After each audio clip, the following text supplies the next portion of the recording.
হয় প্রতিটা মেয়ে যদি এইটার প্রতিবাদ করত তাহলে মনে হয় দেশটা এত নষ্ট হইতো না আর এত নোংরামি ছড়াইতো না। তাহলে আপনি শুরু করছেন না কেন? আপনি শুরু করছেন না কেন? আমি তো বাধ্য হয়ে তো এই যে প্রতিবাদ করলামই। যে আইনের রাস্তায় কাছের নেই? লোক হয়ে যদি সে এই কাজটা করতে পারে তাহলে কেন পারবে না? কিন্তু আপনি রিয়ামনির সাথে অ্যাড হইলেন কেমনে? রিয়ামনির সাথে আমি কালকে অ্যাড হইছি। তার কালকে অ্যাড হয়ে কথা হইছে। আমার পোস্ট দেখা তারপর আমার ভিডিও দেখা হিরো আলমের সাথে সে আমাকে নক দিছে।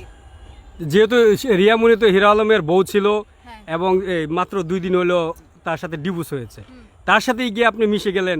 এখানে একটা রহস্য। তার জামাই হিরো আলম কুকীর্তি করছে আমার লাগে, আমাকে বেড শেয়ার গিভ এন্ড টেকের অফার দিছে।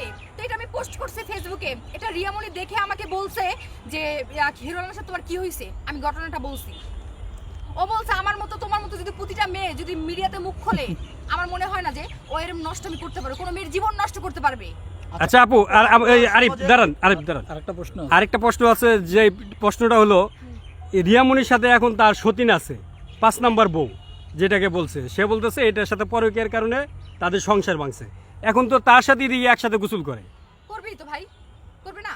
সতীনে কি করছে, মেয়ে কি করছে আমাকে বলেন। তাহলে সে জানি না এতদিন সংসার করলো কিভাবে? পুরুষের জন্য শোনেন, নারী হচ্ছে ভালোবাসার পাগল। তো আরেকটা জিনিস আমরা দেখলাম যে নুসরাত থাকা অবস্থায় কিন্তু রিয়ামনির সাথে হিরো আলমের সম্পর্ক হয়েছিল। ওই যে হিরো আলমের চরিত্র খারাপ।